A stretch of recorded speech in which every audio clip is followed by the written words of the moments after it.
commenter who is a Barstool guy who I guess is a big Red Wolves supporter. Right. Big flag waver. People are saying, the tweet is, I turn on the television and Arkansas State football's on the screen. PFT commenter, is this your doing? And just, I think it's just a silly little goof. It was just random. It is the team president noticing that the Red Wolves are on TV. Correct. But he's also made other allusions to the Red Wolves hype before. Yeah. So I don't know. I know Smoot is a huge Red Wolves guy. Every time I see Smoot on some social media or something, he's flashing some Red Wolves T-shirt or jersey. I wonder, is the team sort of quietly pushing this through other emissaries to get a feeler for it? Because there does seem to be some momentum for it. But the other story is that Dan Snyder actually told the Wall Street Journal that they would consider keeping Washington football team. Correct. And other executives have said that. You can't do that. Terrible idea. Well, here's what Dan said. I don't have the quote right in front of me, but he said something to the effect of, if the fans like it, we feel like we came up with something classy. If the fans like it, maybe we will stick with it. So I don't believe anything he says. Yeah. Well, you can't have the team as your nick. There's no identity there. It's awful. You can name them Red Wolves or Warriors or Dum Dums. I don't care. But you have to have a name to create some identity with the team. You can't just name a football team. That's stupid. Here's what Dan apparently said to the Wall Street Journal in an email. Sure, it's possible. If the Washington football team name catches on and our fans embrace it, then we would be happy to have it as our permanent name. I think we've developed a very classy, retro look and feel. And actually, for being kind of a weirdo, I kind of agree with him. I think the logo looks good. I think the logo looks good. My I think the helmets look good. She's a casual, football fan, and said those uniforms and helmet look pretty good. The helmet looks fine. The thing is, but the name is terrible. The thing that was tilting my wife, but it's always been this way, is that the helmets don't really match the jerseys. Like they're a little bit of different shades. Tilting. They're a little darker. Burgundy. Right. They're a little darker. Yeah, I think they are. But I think it's always been that way. Like the helmets have never quite matched the jerseys. It shouldn't be. It should be easy to match. But I think when you have different manufacturers, they have their own colors. You got to be able to figure that out. Get on the same page. I mean, it's a multi-billion-dollar industry. They should be able to figure out matching colors. So it did tilt you too, Cakes, huh? A little bit? They can't keep that as the permanent name. Oh, right. No way. All right, coming up next, we will go around the NFL with the Junkies Blitz, but I got to let Nats fans know that there's a whole slew of smoothie plays this past week. Vote for your smoothie play of the homestand now at the Washington Nationals Twitter handle, @Nationals. Brought to you by Tropical Smoothie Cafe. They've partnered with the reigning World Series champs to bring you the Nats Berry Crush Smoothie, which is a delicious blend of strawberries and cranberries. You can order ahead online for carryout or try curbside pickup or delivery at participating DMV locations. Tropical Smoothie Cafe, official smoothie of the Washington Nationals.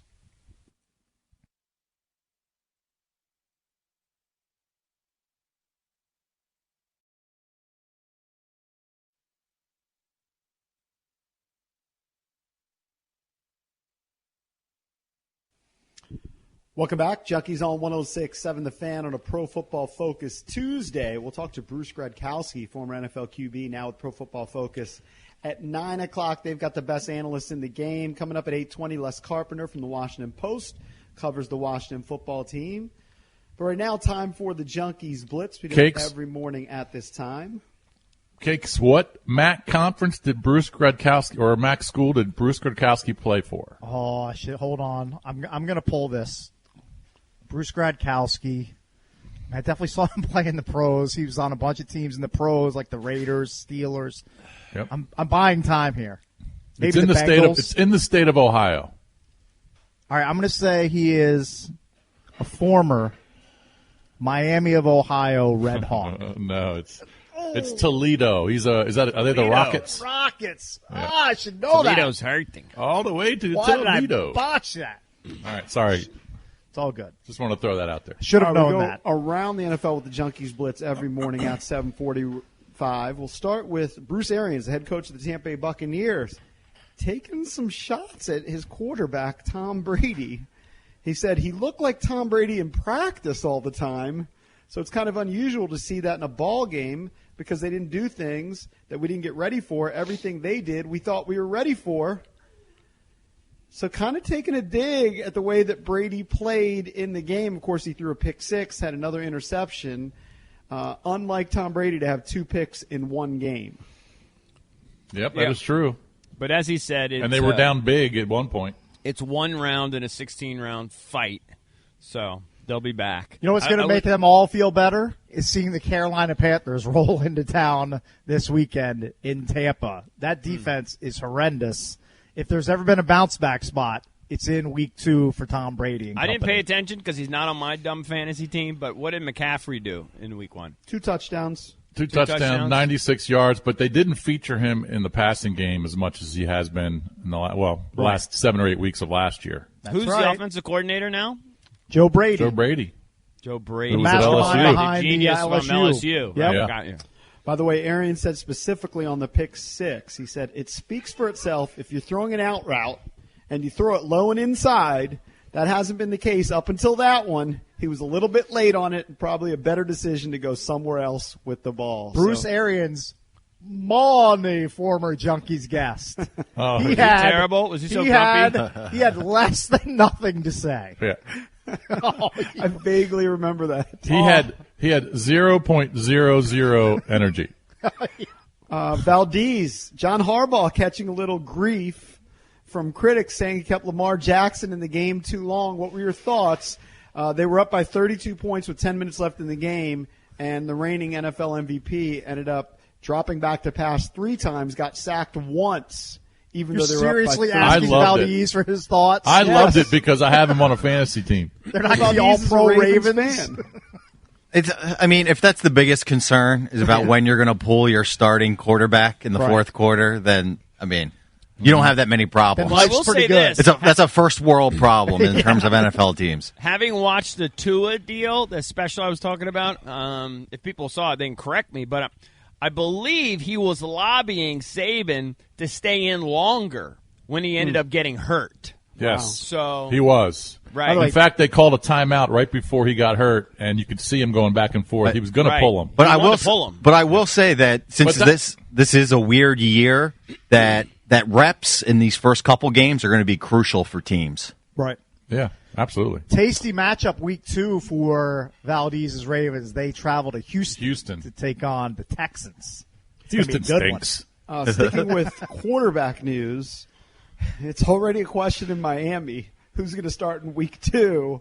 And Brian Flores said that they will stick with Ryan Fitzpatrick, but 3 interceptions in week 1, too many turnovers. If he has another bad game like that, you know they're going to Tua.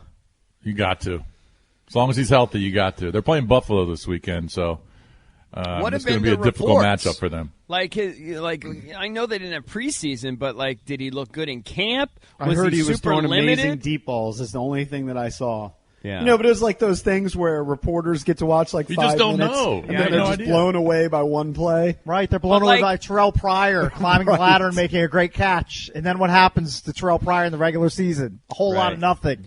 But when you compare Tua to Haskins, and maybe I'm wrong, but Tua's the kind of guy though I think is going to be 24 of 28, super high percentage. That's the kind of quarterback that he is. He'll have Kirk Cousins type accuracy, EB. He could. He'll be that kind of guy. I you'd don't think. see Haskins as that kind of guy. I think Haskins is going to be more of a chunk guy, more of a a streaky thrower, and it just sort of is what it is. Yep. Devonta Freeman is a free agent and apparently is choosing between 4 teams. We don't know the 4 teams that he's choosing from. I would think the Colts are going to be in play with He's pretty Marlon young Mack. for everyone to bail on him. He's only 28. I don't Yeah. know if the Colts would be in. I think they want to give the load to Jonathan Taylor and They have should. Hines as the third down back. Right. I don't know why Yeah, you but would bring just in lost Mack. Yeah, but I don't. Depth. Why would you bring in a washed-up dude like Freeman toward He's the end of his washed career? up now? Devonta Freeman? Did you see him play He's had last some, year? He's had some big injuries. I know he wasn't great, but he still had 656 yards rushing last year, 2 touchdowns. He's 28. JP, what have I said about running backs?